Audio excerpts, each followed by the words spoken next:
नमस्कार। कहानियों के कलरव के इस सफ़र में आज हम सुनेंगे ज्ञान रंजन की कहानी फैंस के इधर और उधर। कहानी शुरू करने से पहले मेरा आप सबसे विनम्र निवेदन है, यदि मेरे द्वारा सुनाई गई कहानियाँ आप सबको पसंद आती हों तो कृपया मेरे चैनल को सब्सक्राइब करें, लाइक करें और अपने मित्रों में भी साझा करें। चलिए सुनते हैं कहानी। हमारे पड़ोस में अब मुखर्जी नहीं रहता, उसका तबादला हो गया है। अब जो नए आए हैं हमसे कोई वास्ता नहीं रखते। वे लोग पंजाबी लगते हैं या शायद ना भी हों, कुछ समझ नहीं आता उनके बारे में। जब से वे आए हैं उनके बारे में जानने की अजीब झुंझलाहट हो गई है। पता नहीं क्यों मुझसे अनासक्त नहीं रहा जाता। यात्राओं में भी सहयात्रियों से अपरिचित नहीं रहता। शायद यह स्वभाव है, लेकिन हमारे घर में कोई भी उन लोगों से अनासक्त नहीं है। हम लोग इज्जतदार हैं। बेटी बहू का मामला सब कुछ समझना पड़ता है, इसलिए हम लोग हमेशा समझते रहते हैं, उत्सुक रहते हैं और नए पड़ोसी की गतिविधियों का इम्प्रेशन बनाते रहते हैं। मैं उन्हें सपरिवार अपने घर बुलाना चाहता हूँ, उनके घर आना जाना चाहता हूँ, पर उन लोगों को मेरी भावनाओं की संभावना भी महसूस नहीं होती। शायद उनका जीवन सामान्य किस्म का नहीं है। वे अपने बरामदे के बाहर वाली कठोर भूमि के हिस्से पर कुर्सियां डाल दिन के काफ़ी समय बैठे रहते हैं। उनकी ये कुर्सियां हमेशा वहीं पड़ी रहती हैं, रात को भी। वे लापरवाह लोग हैं, लेकिन उनकी कुर्सियां कभी चोरी नहीं हुई। हमारे मकान के एक तरफ सरकारी दफ्तर है और ऊंची ईंटों की दीवार भी। पीछे 2 मंजिली इमारत के फ्लैटों का पिछवाड़ा है और सामने मुख्य सड़क। इस प्रकार हमारे परिवार को किसी दूसरे परिवार की प्रतिक्षण निकटता अब उपलब्ध नहीं है। बड़े शहरों में एक दूसरे से ताल्लुक न रख अपने में ही जीने की जो विशेषता देखने को मिलती है, कुछ उन्हीं विशेषताओं और संस्कारों के लोग हमारे नए पड़ोसी लगते हैं। यह शहर और मोहल्ला दोनों शांत है। लोग मंथर गति से आते जाते और अपेक्षाकृत बेतकल्लुफी से चहलकदमी करते हैं, क्योंकि जीवन में तीव्रता नहीं है। इसीलिए हमें अपने पड़ोसी विचित्र लगते हैं। मैं बाहर निकलता हूँ, वे लोग सुबह की चाय ले रहे हैं। 9 बजे हैं। पति पत्नी के अलावा एक लड़की है। लड़की उनकी पुत्री होगी। ये 3 लोग ही हमेशा दिखाई पड़ते हैं, चौथा कोई नहीं है। यूं तो लड़की सुंदर नहीं, पर सलीके वाली युवती है। शायद ठीक से मेकअप करे तो सुंदर भी लगे। मैं देखता हूँ कि वह अक्सर और खूब हंसती है। उसके माँ बाप भी हंसते हैं। वे सब हमेशा खुशी नजर आते हैं। उनके पास कैसी बातें हैं और वे क्यों हमेशा हंसते हैं? क्या उनके जीवन में हंसते रहने के लिए ढेर सी सुखद परिस्थितियां हैं? क्या वे जिंदगी की कठिन और वास्तविक परिस्थितियों से गाफिल हैं? मुझे आश्चर्य होता है। मैं अपने घर और पड़ोसी परिवार की तुलना करने लगता हूँ। अभी अभी वे लोग मुझे चौंकाते हुए बेतरह हंसी में फूट पड़े हैं। मेरा ध्यान गुलाब की क्यारियों की तरफ था। मेरी खुरपी रुक गई। उनकी हंसी रुक नहीं पा रही है। लड़की कुर्सी छोड़कर उठ गई है। उसने छलकने के डर से चाय का प्याला अपनी माँ को थमा दिया है। वह सीधे नहीं खड़ी है, दोहरी हुई जा रही है। कोई चुटकुले सरीखी बात होगी या चुटकुला ही, जिसने उनमें हंसी का विस्फोट कर दिया है। लड़की हंसने से विवश हो गई है। उसे सुध नहीं है कि उसका दुपट्टा केवल एक कंधे पर ही रह गया है।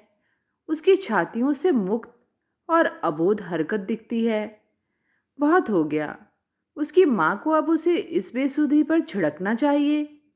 पता नहीं वह कैसी है कि उसे बुरा नहीं लगता। शायद मेरे अलावा उनमें से किसी का भी ध्यान उस तरफ नहीं है। मैं प्रतिदिन किंचित मजबूर हो जाता हूँ। मुझे अपने नए पड़ोसी के प्रति मन में एक विवश खिंचाव बढ़ता महसूस होता है। मैं ही क्यों, पप्पी भी तो अक्सर कौतूहल से भरी उस लड़की के कुर्ते के कपड़े की तारीफ करती रहती है। रसोई में से भाभी भी जब तब उनके घर की तरफ झांकती रहती हैं। और दादी को तो इतना तक पता रहता है कि कब पड़ोसी के यहाँ सिंघाड़ा और लौकी खरीदी गई और कब उनके यहाँ चूल्हा सुलगा है। इसके बावजूद वो लोग हम लोगों में रत्ती भर भी रुचि नहीं लेते। वह लड़की हमारी तरफ कभी नहीं देखती, उसके माँ बाप भी नहीं देखते। ऐसा भी नहीं लगता कि उनका हमारी तरफ ना देखना सप्रयास हो। बातचीत करने की स्थिति तो सुदूर और अकल्पनीय है। शायद उन्हें अपने संसार में हमारे प्रवेश की दरकार नहीं है। मुमकिन है कि वे हमें नीचा समझते हों या उन्हें हमारी निकटता से किसी अशांति का संदेह और भय हो। पता नहीं इसमें कहाँ तक सच्चाई है, लेकिन उस लड़की के माँ बाप की आंखों में अपने घर की छाती पर एक जवान लड़का देखकर अपनी लड़की के प्रति वैसा भय नहीं भरता जैसा मेरे दोस्तों को देखकर मेरे पिता के मन में पप्पी के प्रति भर जाता है। उनके यहाँ रेडियो नहीं बजता, हमारे घर अक्सर जोर से बजता है। उनके घर के सामने छूछी जमीन है, कहीं एक भी दूब नहीं है। हमारे घर के सामने लॉन है, बगल में तरकारी की बाड़ी और तेज गंध वाले फूलों की क्यारियाँ भी। वह लड़की क्यों नहीं मेरी बहन और भाभी को अपनी सहेली बना लेती? उसके माता पिता क्यों मेरे माता पिता से घुल मिल नहीं जाते? वे हमें अपने प्यालों से अधिक सुंदर प्यालों में चाय पीते हुए क्यों नहीं देखते? उनको चाहिए कि वे अपने संपर्कों की सूची में हमें जोड़ लें। उन्हें हमारी तमाम चीज़ों से ताल्लुक़ रखना चाहिए। फेंस पर ही हमारी तरफ घना ऊंचा इमली का पेड़ है, उसमें 6-6 इंच लंबी कलियां लटकती हैं। लड़कियों को इमली देखकर उन्माद हो जाता है, पर पड़ोस की यह लड़की फलियां देखकर कभी नहीं मचलती। उसने कभी हमारे पेड़ से इमलियां तोड़कर मुझे खुश नहीं किया। मैं प्रतीक्षा करता हूँ, हमारे पड़ोसी की ऐसी कोई दिक्कत नहीं जिसके लिए उन्होंने कभी हमारा सहयोग पाने की ज़रूरत समझी हो। जैसे हमारे घर और दूसरे घरों में बहुत सी अंदरूनी और छोटी मोटी परेशानियां होती हैं, वैसी शायद उनके यहाँ नहीं है। नहीं होना एक अचंभा है। तीनों में से कभी किसी को चिंतातुर नहीं पाता हूँ। लड़की के पिता के ललाट पर शायद बल पड़ते हों और उसकी माँ कभी कभार अपने पर उबल भी पड़ती हो, लेकिन यहाँ से कुछ दिखाई सुनाई नहीं देता। संभव है कि लड़की के मन में उसका अपना कोई सर्वथा निजी कोना हो, कोई उलझन या जज्बाती कसमकस हो या कतई ना हो। निश्चित कुछ नहीं समझा जा सकता। रात को अधिकतर उनके बीच वाले कमरे की रोशनी जलती है, जिसमें मुखर्जी अपने पूरे परिवार को लेकर सोता है। लगता है वे अंदर भी एक साथ बैठते और गुफ्तगू करते हैं। उनके पास इतिहीन गाथाएं होंगी और ऐसे वार्तालाप की अक्षय तृप्ति वाले विषय। स्वयमेव एक लंबी और ठंडी सांस छूट जाती है। हमारे घर में तो मौसम, मच्छर, बच्चों की पैदाइश, रिश्तेदारी की बहुओं, चूल्हा चौका तथा वर्तमान का कचूमर निकाल देने वाले भव्य अतीत के दिव्य पुरुषों का ही बोलबाला रहता है। उनके और हमारे मकान के बीच की फेंस एक नाम मात्र का निषेध है। फेंस मिट्टी की 1 फुट ऊंची मेड़ भर है। कड़वा करौंदा और एक लंबे हिस्से तक सूखी ऐठी जंगली नागफनी का सिलसिला। अज्ञात नामों वाली कुछ झाड़ियाँ जिनकी जड़ों में हमेशा दीमक लगी रहती है।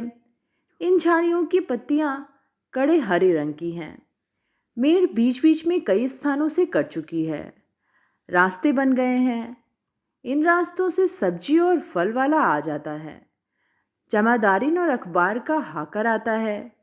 पोस्टमैन और दूध वाला बरसों से इन्हीं रास्तों का उपयोग कर रहा है। कुत्तों बिल्लियों के बेधड़क आने जाने तथा घास और फूल पौधे चरने वाले पशुओं से नुकसान सहने के बाद भी फेंस वैसी ही बनी हुई है। कुछ दिन पहले तक मुखर्जी की बच्ची शैला मेरे पास बोई पुस्तक लेने इन्हीं रास्तों से आती रही है। यह इतनी सुविधाजनक और आसान फेंस है कि हम साइकिल से बिना उतरे कटे हुए हिस्सों से खिलवाड़ करते हुए इधर से उधर चले जा सकते हैं। पहले जाते भी थे, अब नहीं जाते, क्योंकि हमारे पड़ोसी के लिए फेंस कभी न लांघने वाला अर्थ ही देती है। उन्हें आए 3 महीने हो गए हैं। अक्सर पढ़ने के लिए मैं अपना डेस्क बाहर निकालता रहता हूँ। बाहर हवा आजकल बड़ी सुखद लगती है, इसी तरह जैसे गर्मी की तेज प्यास में बर्फ जल। लेकिन बाहर पढ़ना दुश्वार हो जाता है। आंखें फेंस लांघ जाती हैं, मन पड़ोसी घर में मंडराने लगता है। युवा और असंपृक्त लड़की, खुशमिजाज और बेखौफ माता पिता, काश मैं उनके घर में ही पैदा हुआ होता। मन यूं ही उड़ता है। कभी कभी यह पड़ोसी लड़की अकेली ही बैठी रहती है, कोई काम करती हुई अथवा बेकाम। घूमते घूमते अपने मकान के परले तरफ वाली चारदीवारी तक चली जाती है। कोहनियाँ टेक कर सड़क देखती है, लौट आती है। हमारे मोहल्ले में दूसरे मोहल्लों के आवारा लड़के भी खूब आते हैं। वैसे हमारे मोहल्ले में भी कम नहीं है, लेकिन वह हमेशा आबोध और मुक्त रहती है। उसके ढंग छोटे और मस्त हैं। इसके विपरीत हमारे यहाँ तो भाभी पूजा के फूल भी पप्पी के साथ लेने निकलती हैं। वे बाहर भी डरती हैं और घर में भी। उन्हें डरा के रखा जाता है। पप्पी पर भी तेज निगाह है। एक बार पड़ोसी लड़की का पिता अपनी पत्नी के कंधे पर हाथ रखकर बात करने लगा तो तुरंत पप्पी को किसी बहाने घर के अंदर बुला लिया गया।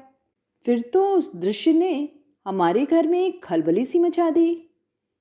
कैसी निर्लज्जता है।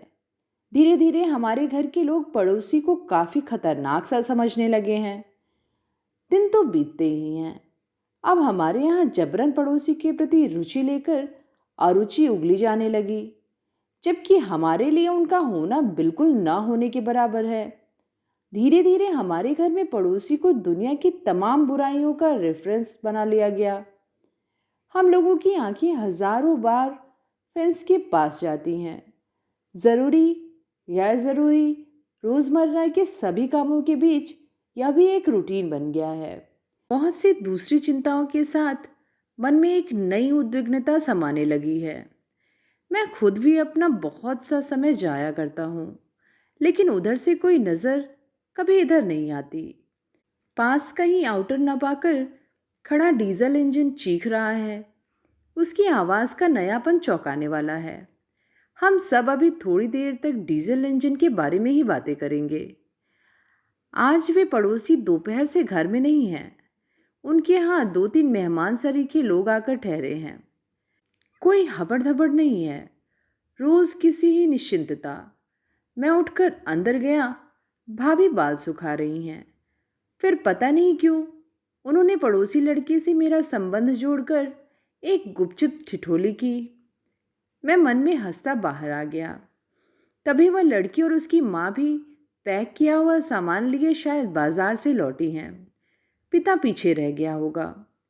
शाम और दूसरी सुबह भी उनके यहाँ लोग आते जाते रहे, पर उन्हें ज़्यादा नहीं कहा जा सकता।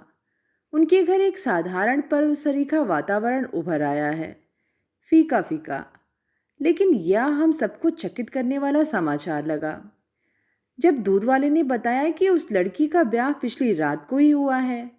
यहीं परेड का कोई बाबू है, आर्य समाज में शादी हुई है। भाभी ने मेरी ओर मजाकिया खेत से देखा और मुझे हंसी आ गई। बड़ी खुलकर हंसी आई, यह सोचकर कि हम सब लोग कितने हवाई हैं। उनके घर 2-4 लोग बीच बीच में आ रहे हैं। वे लोग घर के अंदर जाते हैं और थोड़ी देर बाद बाहर निकलकर चले जाते हैं। ज़्यादातर गंभीर और अनुशासन प्रिय लोग हैं। कभी कभी कुछ बच्चे इकट्ठे होकर किलकारते हैं और दौड़ लेते हैं, और कोई धूम नहीं है। सब कुछ आसानी सुविधा से होता हुआ जैसा। पता नहीं क्या और किस तरह होता हुआ। हमारे घर में यह बड़ी बेचैनी का दिन है। घंटों बाद वह लड़की बाहर आई। शायद पहली बार उसने साड़ी पहनी थी। साड़ी संभालते और हाथ में नारियल लिए हुए बरामदे में चली। वह चैतन्य है, लेकिन उसके मस्त डग साड़ी में लिपटकर बहुत संक्षिप्त हो गए हैं। वह अपनी दृष्टि में अगले कदम के दृश्य को भरकर चलती रही। उसने ना कोई आड़ ली और न पति से सटकर चलने के बावजूद उसमें परंपरागत नववधू का सा संकुचित बाकपन और लाज ही उत्पन्न हुई। उसके पति की सूरत मुझे अपने किसी दोस्त सी लग रही है। कोई भी रो पीट नहीं रहा। लड़की की माँ उसके दोनों गालों को कई बार गहराई से चूम चुकी है। पिता उसके सर पर हाथ फेर रहे हैं। अब लड़की की आंखों में हल्के पानी की चमक और नए जीवन का उत्साह छिप नहीं पा रहा। फेंस के एक कोने से दूसरी तरफ गिलहरियां दौड़ रही हैं। अम्मा मुझसे लड़की के न रोने पर आश्चर्य प्रकट कर रही है।